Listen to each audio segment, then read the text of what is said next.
Les poches sont généralement placées sur le côté gauche des chemises car la plupart des gens sont droitiers. Est-ce un mythe ou une réalité? C'est une réalité. De nombreux produits sont fabriqués à l'intention des droitiers. Les gauchers le savent bien. Par exemple, dans les transports publics. As-tu déjà remarqué que le scanner qui valide ton titre de transport est généralement du côté droit? Et c'est la même chose pour les objets du quotidien et les appareils ménagers.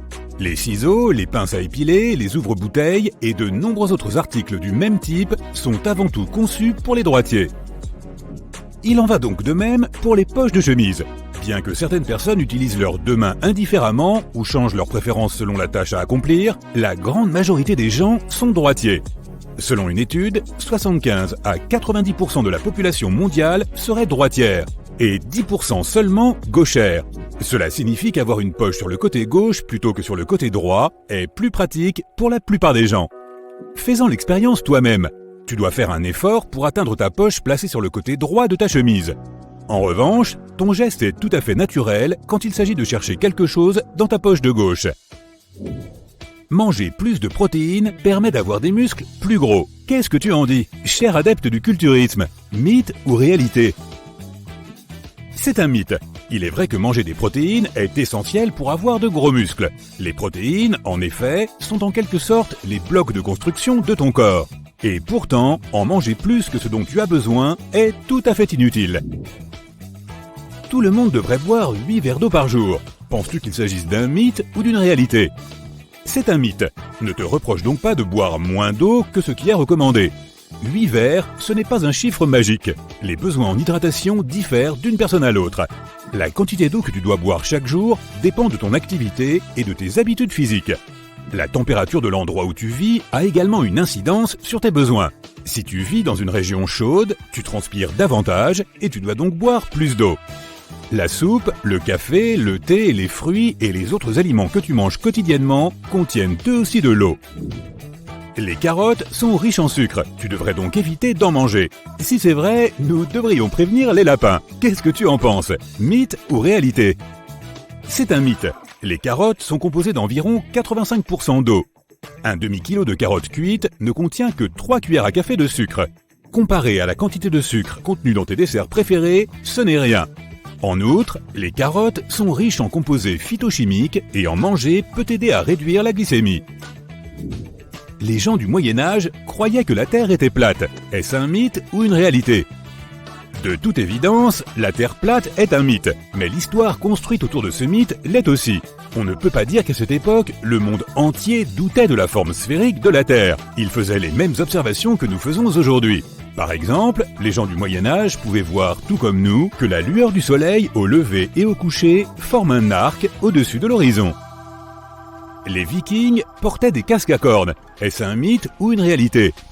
L'image est bien connue, pas de guerrier viking sans son casque à cornes. Mais en réalité, il n'y avait pas de cornes sur leur casque. Nous n'avons trouvé aucune preuve de cela.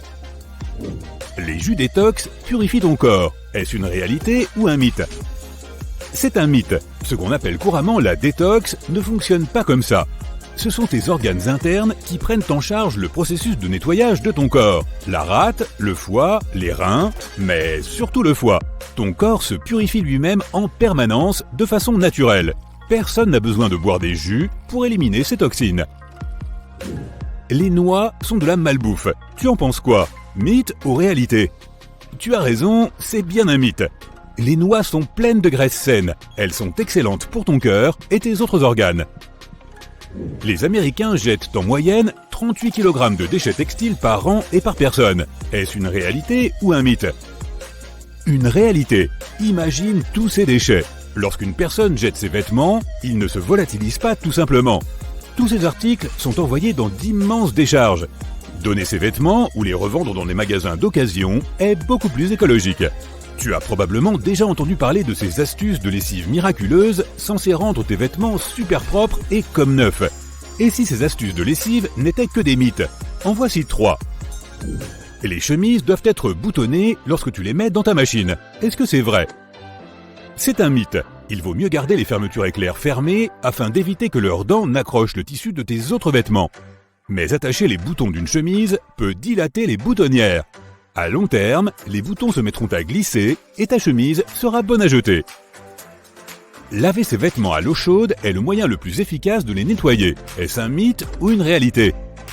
Il s'agit encore d'un mythe. Tu veux débarrasser tes vêtements des microbes. Cependant, l'eau chaude seule ne suffira pas pour cela. De nos jours, de nombreux détergents sont parfaitement capables de nettoyer nos vêtements dans de l'eau froide ou tiède.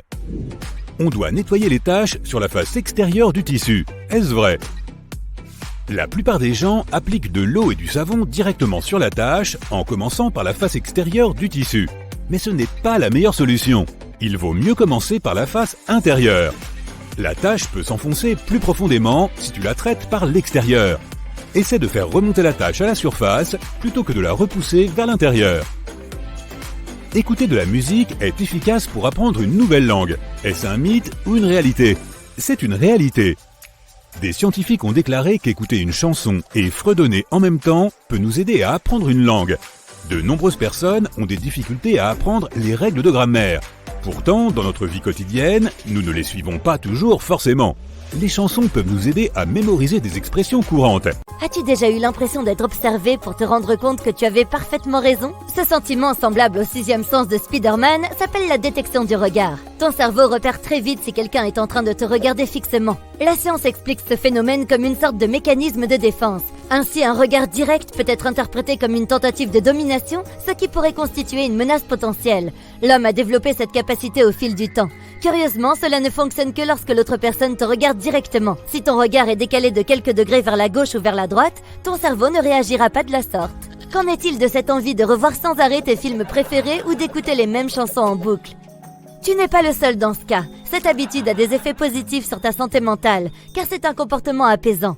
Lorsque les gens se sentent dépassés, ils ont moins de maîtrise d'eux-mêmes et sont beaucoup moins enclins à accomplir des tâches difficiles. Tu te replonges volontiers dans la première saison de The Office parce que lorsque tu regardes, écoutes ou exécutes quelque chose de familier, tu n'as pas besoin de faire l'effort de décrypter ce que tu penses. C'est donc un bon moyen de se remettre les idées en place. Voici une autre sensation. Imagine que tu sois en train de profiter d'un magnifique coucher de soleil sur un balcon ou mieux au sommet de la tour Eiffel. Et voilà que ta petite voix intérieure te murmure « Et si je sautais ?» Eh bien, ce n'est pas forcément le fruit d'un état dépressif. Vois-tu, c'est juste une sorte de sentiment qui se produit lorsque tu es en hauteur. Il existe un nom pour cela, c'est l'appel du vide ou le phénomène de la hauteur. Il s'agit d'un objet de recherche relativement nouveau, mais plusieurs études sont en cours. On se souviendra certainement de l'incroyable performance de Jim Carrey dans Le Truman Show. Mais savais-tu que le délire de type Truman Show existait réellement? Ce phénomène relève de la neuropsychiatrie cognitive. Les personnes atteintes de ce syndrome croient qu'elles sont filmées et que les images sont exploitées à des fins de divertissement. Il fut un temps où l'aluminium était encore plus précieux que l'or. Je sais que ça semble difficile à croire. Aujourd'hui, nous emballons carrément nos sandwichs dans cet article du quotidien. Au XIXe siècle, cependant, l'aluminium était un élément très difficile à obtenir. En effet, il était littéralement introuvable jusqu'à ce que des innovations permettent de l'extraire à grande échelle. Ainsi s'acheva le règne de l'alu. On raconte que l'empereur Napoléon III possédait même des couverts en aluminium qu'il réservait à ses invités de marque. Nous pourrions tout aussi bien évoquer une fête de voyageurs temporels qui s'est déroulée en 2009. Le physicien et théoricien Stephen Hawking a invité les voyageurs temporels du monde entier à s'y retrouver. Il y avait une grande bannière portant les mots « Welcome Time Travelers » et personne ne s'est pointé. Mais peut-être que ces voyageurs avaient d'autres engagements qui les ont empêchés d'assister à la fête. Je te jure que je pleure pas parce que personne n'est venu à ma super fête. J'étais juste en train de couper des oignons. Pourquoi fondons-nous en larmes lorsque nous les découpons? À cause d'une enzyme particulière, la synthase du facteur lacrymogène. Existe-t-il une solution? Eh bien la prochaine fois, prends une serviette en papier humide et dépose-la sur la planche à découper juste à côté de l'oignon. L'acidité produite par l'enzyme sera captée par le papier humide plutôt que par tes yeux. Le calendrier de l'Égypte ancienne était assez semblable à celui que nous utilisons aujourd'hui. Il comptait 365 jours répartis en 12 mois. Mais au lieu d'ajouter un 31e jour à certains mois, il gardait ces jours supplémentaires pour la fin de l'année. Tournons à nouveau nos objectifs du côté du règne animal. Y a-t-il un avantage quelconque à ce que les zèbres aient ce motif fascinant? Les scientifiques se sont également penchés sur la question et ont procédé à quelques expériences. Ils ont affublé des chevaux de manteaux ressemblant au pelage des zèbres. Le manteau couvrait tout le corps des chevaux à l'exception de leur tête. Et il s'avère que ce motif zébré repousse les mouches. Les scientifiques ont observé que ces dernières ne s'attaquaient qu'à la tête des animaux et restaient à l'écart de leur corps.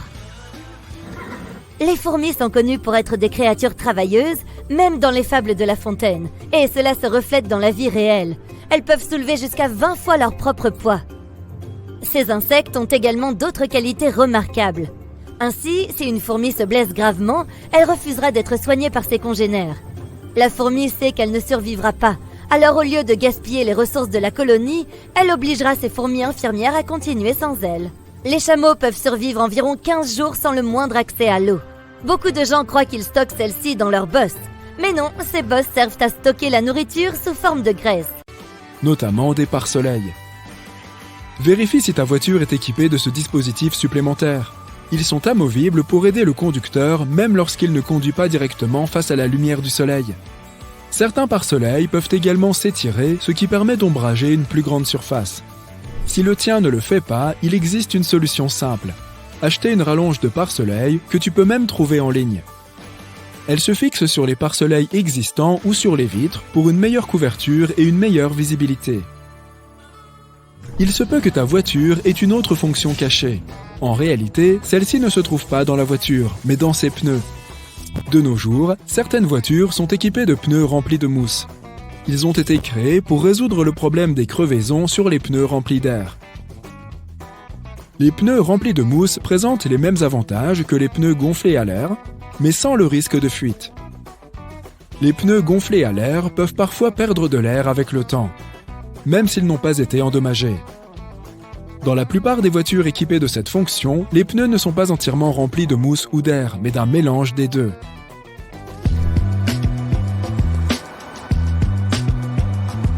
Un avantage de ces pneus modernes est qu'ils rendent les voitures plus silencieuses.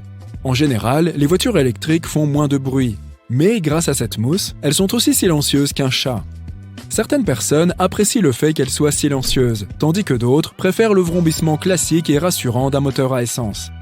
Mais même les conducteurs qui aiment le bruit des moteurs classiques peuvent apprécier le silence de ces nouveaux modèles, car ils restent très rapides. Tu es peut-être tombé sur un bouton appelé AEB, qui est l'acronyme anglais de freinage d'urgence automatique. Il s'agit d'une fonction qui utilise des capteurs pour détecter si une collision est imminente. Lorsqu'il est activé, le système freine automatiquement pour tenter d'éviter un accident ou d'en atténuer la gravité. Il existe deux types d'AEB. Celui qui ne fonctionne qu'à faible vitesse et celui qui fonctionne à toutes les vitesses. Si la voiture ne peut pas être arrêtée complètement, le système AEB essayera de la ralentir autant que possible pour réduire l'impact. De nombreuses voitures sont désormais équipées de systèmes capables d'avertir le conducteur qu'une personne marche devant lui, voire d'arrêter automatiquement le véhicule pour éviter un accident. Ces systèmes utilisent des capteurs spéciaux qui peuvent également détecter les vélos et les animaux. Cependant, une étude a montré que ces systèmes ne fonctionnent pas toujours bien, surtout la nuit. Même si ta voiture est équipée de cette fonction supplémentaire, il est essentiel de toujours faire attention en conduisant et de ne pas se fier uniquement à ces systèmes. L'assistance au centrage permet de rester au milieu de ta voie lorsque tu roules sur l'autoroute. Il ne remplace pas non plus l'attention portée à la route, mais il peut te guider dans les courbes. Tu gardes le contrôle de la voiture et tu peux tourner le volant si tu veux prendre une autre direction. Certains systèmes fournissent beaucoup d'assistance, tandis que d'autres sont plus subtils. Quoi qu'il en soit, l'assistance au centrage ne peut pas gérer les virages serrés, et dans la plupart des voitures, elle ne fonctionne pas si le régulateur de vitesse n'est pas activé. Ce qui est également intéressant avec cette fonction, c'est que si elle détecte que tu as retiré tes mains du volant, elle t'avertit pour que tu reprennes la bonne position de conduite. De nombreux accidents peuvent se produire lorsqu'on opère une marche arrière, par exemple pour sortir du parking d'un supermarché. Les capteurs de stationnement peuvent aider à prévenir ces accidents en utilisant un radar ou un son pour détecter des éléments que le conducteur pourrait ne pas voir. Ces capteurs émettent un bruit ou affichent un avertissement sur l'écran de la voiture pour signaler au conducteur la présence d'un obstacle, comme un autre véhicule ou un piéton. Si tu prévois de faire un voyage en voiture, tu sais à quel point il est difficile de s'adapter aux différentes limitations de vitesse en vigueur dans chaque pays. La reconnaissance des panneaux de signalisation est une technologie qui peut aider à résoudre ce problème. Elle permet de connaître la limitation de vitesse sur la route empruntée. Elle utilise une caméra pour prendre des photos des panneaux et les afficher sur un écran dans la voiture. Cela peut être utile si les panneaux sont difficiles à voir ou si tu les as manqués en conduisant. Certaines voitures équipées de cette technologie peuvent même modifier leur vitesse automatiquement en fonction des panneaux qu'elles voient. Cette technologie est surtout présente dans les voitures haut de gamme, mais elle est de plus en plus répandue. L'organisation chargée de la sécurité routière aux États-Unis a réalisé des études qui montrent que chaque année, jusqu'à 6000 conducteurs ont des accidents graves simplement parce qu'ils sont trop fatigués. Bien sûr, ce serait génial que les voitures soient équipées d'une cafetière ou d'une douche pour te tenir éveillé pendant les longues journées de conduite. Mais certaines sont équipées d'un système capable de détecter si tu commences à t'endormir. Des capteurs surveillent tes mouvements lorsque tu es assis sur ton siège. Ils observent notamment la façon dont tu tournes le volant et dont tu déplaces la voiture. S'il détecte que tu es un peu trop fatigué pour continuer, il émet un bruit et affiche un message sur le tableau de bord, t'invitant à faire une pause. Certains de ces systèmes affichent même l'image d'une tasse à café pour te rappeler de t'arrêter à la prochaine station-service. Est-ce que tu peux manger ça? On voit parfois des taches étranges sur nos pommes de terre et on se demande si on ne ferait pas mieux de les jeter. Voici 10 conseils sur les aliments pour savoir quand les manger et quand les jeter. Savais-tu que chaque année, 54 millions de tonnes de nourriture sont gaspillées rien qu'aux États-Unis? Pour remettre les choses en perspective, ce chiffre signifie que près de 40% de toute la nourriture est gaspillée. Les gens en jettent s'ils n'ont pas confiance dans les ingrédients. Ils sont prudents et c'est tout à fait normal. Mais il y a des cas où même si les aliments ont un aspect bizarre, il est tout à fait sans danger de les consommer. Le premier élément de notre liste est le bœuf. Lorsqu'il s'agit de viande, les gens sont naturellement très prudents. Imagine que tu achètes de la viande de bœuf. Plus tard, tu te rends compte qu'elle présente des taches brunes. Si tu as le réflexe de t'en débarrasser immédiatement, sache que ces taches sont normales. Il peut même y avoir des couches brunes à l'intérieur de la viande. Et pourtant, la couleur rouge vif est synonyme de viande fraîche, n'est-ce pas? Pas nécessairement. Lorsque la viande est coupée pour la première fois, elle est marron. Si la viande est rapidement emballée sous vide, elle gardera cette teinte. Mais si la viande est exposée à l'air pendant une quinzaine de minutes, alors l'oxygène provoquera un changement d'aspect vers le rouge. Ce rouge peut devenir marron lorsque la réaction biochimique commence. Cela peut prendre quelques heures. Les bouchers broient la viande plusieurs fois par jour pour obtenir cette couleur rouge vif. Car ils savent que les consommateurs se méfient du bœuf à l'aspect marron. Si le bœuf est emballé dans un plastique perméable à l'oxygène, il devient rouge vif après avoir été exposé à l'oxygène. Tant que la viande sent bon, qu'elle est fraîche et qu'elle a été conservée correctement, elle peut être consommée en toute sécurité. As-tu déjà vu des lignes sombres sous la carapace d'une crevette? C'est la même chose que pour le bœuf. Les lignes noires sur la chair de tes crevettes sont liées à un phénomène naturel. Elles apparaissent progressivement après que les crevettes ont été sorties de l'eau. La chair est exposée à l'oxygène et le noir devient plus visible avec le temps. Ici aussi, le motif de l'animal lui-même peut entrer en ligne de compte. Ces lignes noires peuvent être une décoloration naturelle sur la crevette. Pense aux chats, ils ont aussi des motifs de couleurs différents, même s'ils sont identiques en termes d'espèces. La prochaine fois, tu pourras réaliser une mini-expérience dans ta cuisine. Mets quelques crevettes côte à côte et observe les légères différences dans leur motif de couleur. Les crevettes dégagent une mauvaise odeur lorsqu'elles ne sont plus comestibles. Donc, si elles ont encore une odeur et un goût frais, ne les jette pas. Peux-tu manger du yaourt moisi? Cette substance verte à la surface n'a pas du tout l'air appétissante, mais si tu l'enlèves à la cuillère, tu auras l'impression d'avoir un yaourt tout frais en dessous. Pourtant, la réponse courte est qu'il faut le jeter. La moisissure n'est visible que sur le dessus, mais elle s'est probablement installée en profondeur. Sans parler du fait que le yaourt aura mauvais goût. De nombreuses moisissures sont inoffensives, mais certaines produisent des substances toxiques. La moisissure verte est un type de pénicillium. Ce mot te semble-t-il familier? C'est le même type de moisissure que celui utilisé dans l'antibiotique appelé pénicilline. Mais ne te réjouis pas trop vite. Manger un yaourt moisi ne te guérira pas des infections bactériennes comme par magie. En 2013, il y a eu une épidémie liée à une gamme de yaourts. Le fabricant a livré ses produits au magasin comme d'habitude, mais au bout d'un certain temps, ces derniers ont reçu des plaintes de clients, disant que le yaourt ressemblait à une soupe au yaourt et avait un goût de vieux. Il s'avère qu'un type de champignon a probablement libéré un peu de dioxyde de carbone. Cela rendait le produit pétillant et provoquait des ballonnements. Le fabricant et un scientifique ont tous deux déclaré que ce champignon en question n'était généralement pas nocif. Pourtant, plus de 200 personnes ont déclaré en avoir été affectées. Ce genre de choses peut encore arriver, donc fais confiance à ton sens de l'observation. Si tu as la malchance de voir de la moisissure dans un yaourt fraîchement ouvert, contacte le fabricant. Tu éviteras peut-être à d'autres personnes de se retrouver dans la même situation en informant l'entreprise d'un problème systémique et en évitant que le produit ne soit gaspillé à l'avenir. De plus, l'entreprise voudra probablement s'excuser et te rembourser ou t'offrir un crédit sur ses produits. Pourquoi les avocats ont-ils parfois des points noirs à l'intérieur ? Techniquement, le fruit reste comestible, mais tu n'as peut-être pas envie de le manger. Les avocats sont une source de nombreuses vitamines, comme les vitamines C, E, K et B6, ainsi que de substances saines comme le magnésium, le potassium et bien d'autres encore. Or, l'avocat travaille dur pour devenir une telle source de nutriments. Et il a ses propres canaux de transport, comme des veines. Ces canaux sont normalement invisibles pour nous, jusqu'à ce que quelque chose sorte de l'ordinaire. L'avocat peut parfois être conservé à des températures froides pendant plus longtemps qu'il ne le devrait. Par conséquent, les cellules des tissus peuvent être affaiblies et commencer à se détériorer. Selon les experts, après la récolte du fruit, s'il reste au réfrigérateur pendant quelques semaines avant que tu ne l'achètes, un brunissement vasculaire peut se produire. Ce phénomène devient visible après avoir conservé l'avocat à température ambiante pendant quelques jours. Mais alors, faut-il le manger ou le jeter ? Tu peux manger les avocats marqués de points noirs, mais il vaut mieux d'abord les goûter. Il se peut qu'ils n'aient pas le même goût qu'un avocat normal. Qu'en est-il de la partie blanche sous la pelure des pommes de terre ? Peut-on les manger ou faut-il les jeter ? Elles ressemblent à des bleus, mais elles ne sont pas noires. Maintenant, nous allons tester tes connaissances. Y a-t-il plus d'arbres sur Terre ou d'étoiles dans la Voie lactée ? Si ta réponse est étoile, désolé, mais tu te trompes. Selon les estimations des scientifiques, il y a environ 100 milliards d'étoiles dans notre galaxie et environ 3000 milliards d'arbres sur Terre. Impressionnant.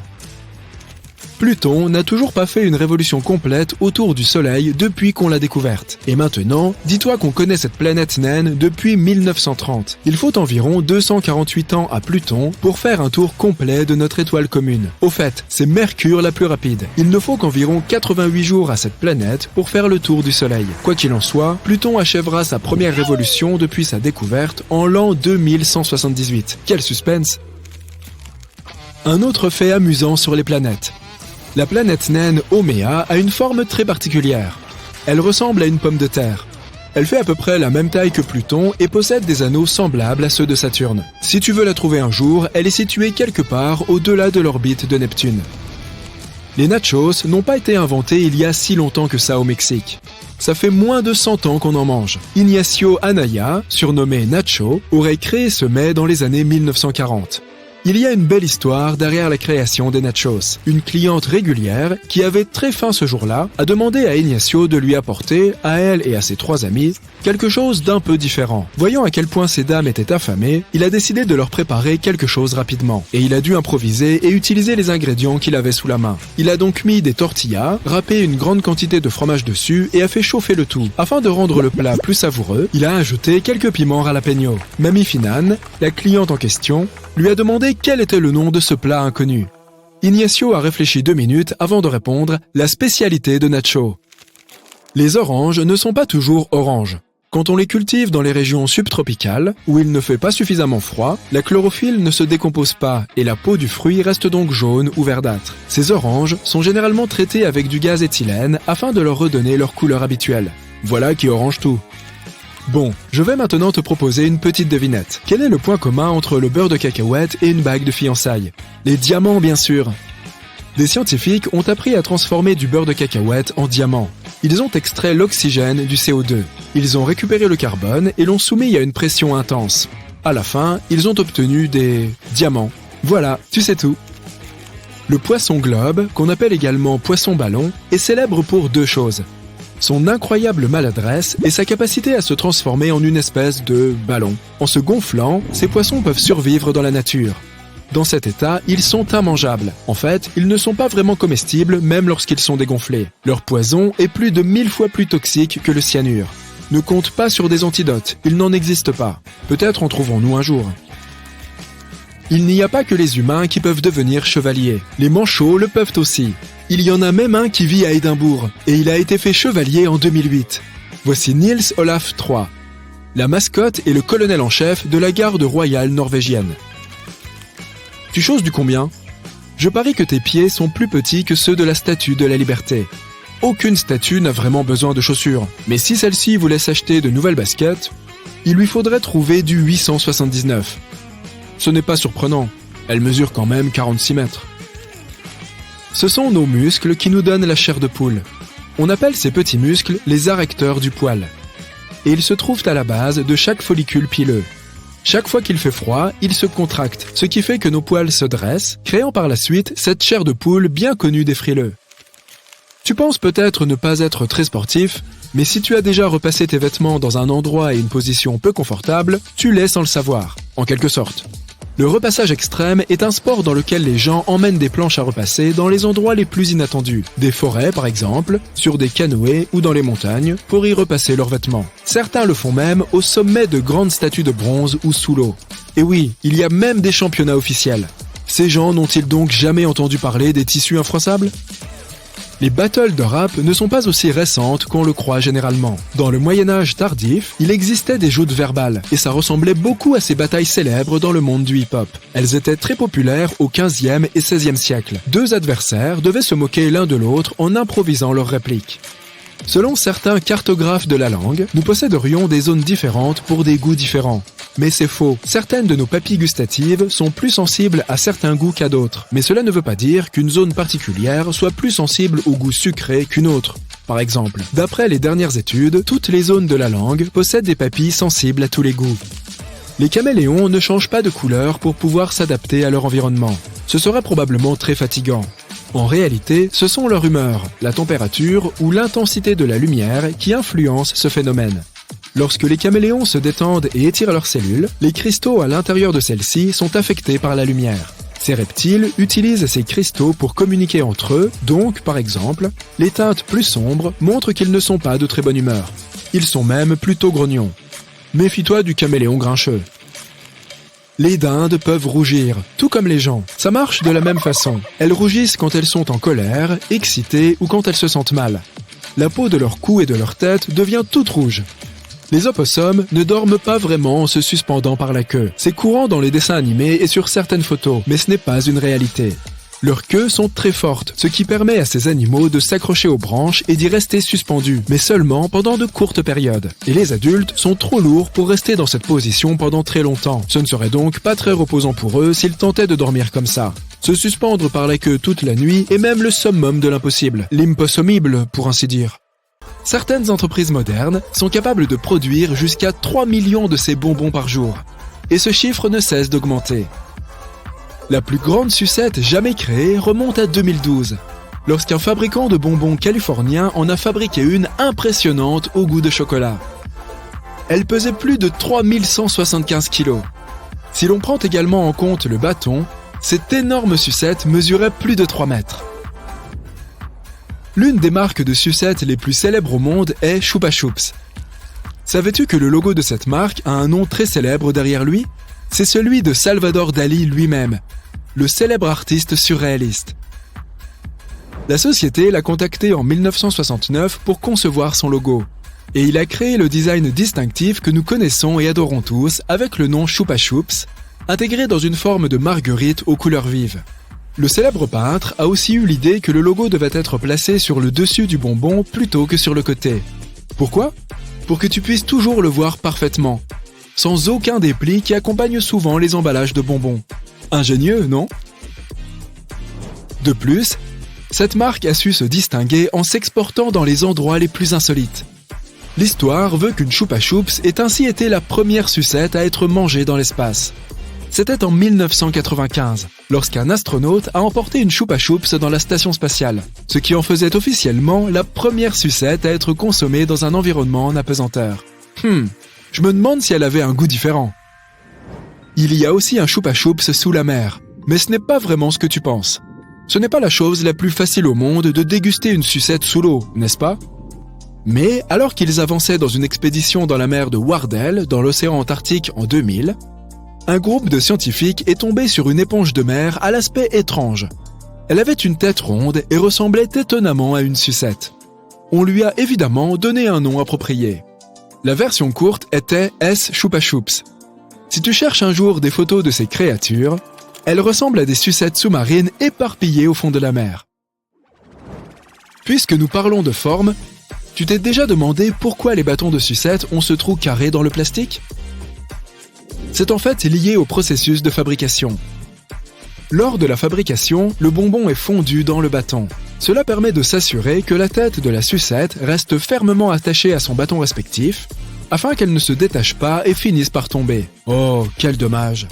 L'autre raison est plutôt une question de sécurité, pour éviter que le bâton de sucette ne présente un risque d'étouffement en cas d'ingestion accidentelle.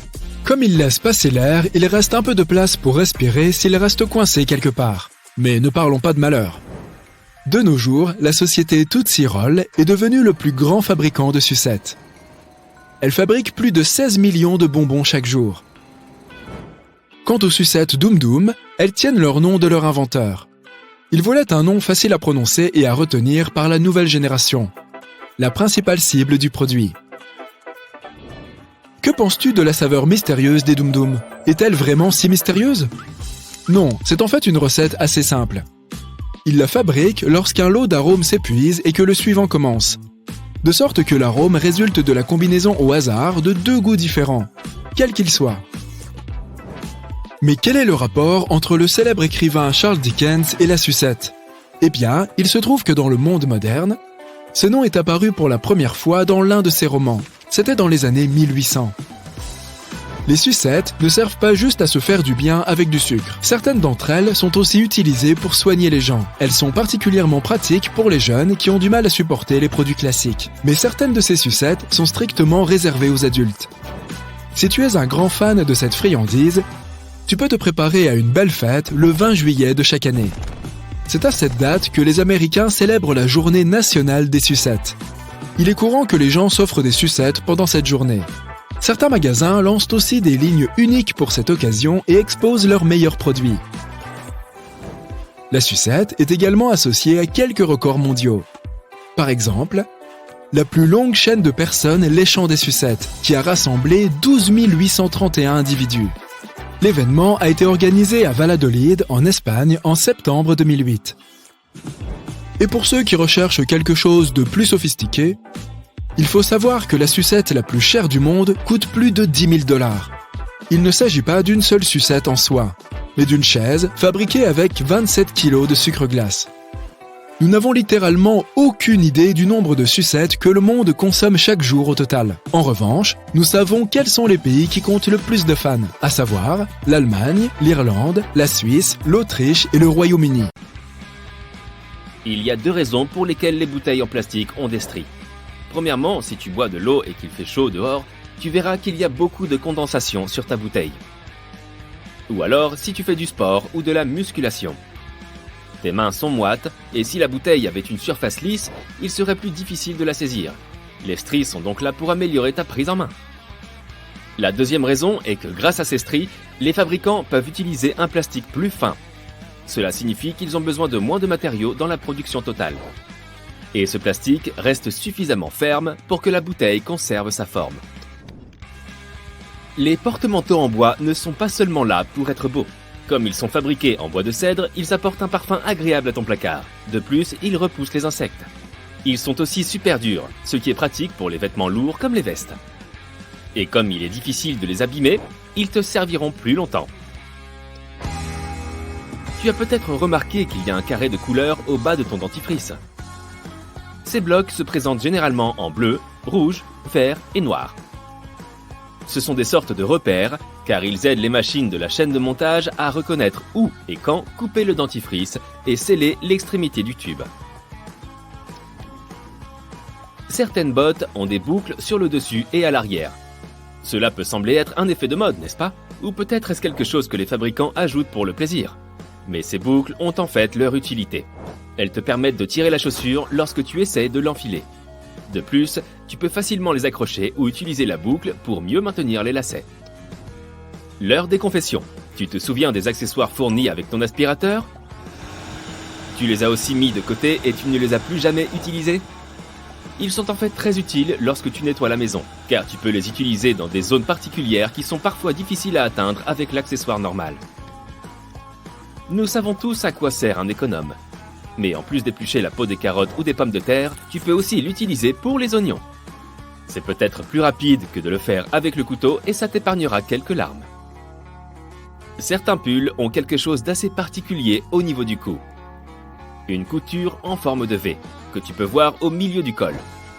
Cet élément, en forme de V, semblable aux bordures de l'ourlet et des manches, permettrait au propriétaire d'enfiler le vêtement plus facilement. Et celui-ci ne perdra même pas sa forme. La pièce en V est extensible, de sorte qu'une personne qui porte le pull peut faire passer sa tête par le col. Son but est aussi d'absorber la sueur. Dans ses premières versions, le pull-over avait un col à l'avant et à l'arrière. Avec le temps, ils ont perdu l'arrière. Et ce V est devenu quelque chose de décoratif puisque les fabricants ont commencé à coudre un V au col sans utiliser le tissu côtelé qu'ils ajoutaient auparavant. Les carrés ou les cercles de couleurs brillantes que tu vois sur les emballages des aliments ne sont pas une indication des vitamines, des minéraux ou de certains arômes qu'ils contiennent. Et non, il ne s'agit pas d'un code secret que les consommateurs sont censés déchiffrer. C'est en fait pour les ingénieurs en imprimerie. On les appelle les repères d'alignement. Pendant le processus d'impression de l'emballage alimentaire, les fabricants utilisent ces blocs de couleurs pour vérifier si l'encre d'impression est correcte. Ils comparent la couleur des blocs qu'ils impriment pour assurer à la marque pour laquelle ils travaillent une qualité constante et reconnaissable dans le monde entier. La plupart des imprimantes utilisent seulement 4 couleurs, jaune, magenta, cyan et noir. Certaines imprimantes ont des couleurs supplémentaires comme le vert, l'orange et le violet.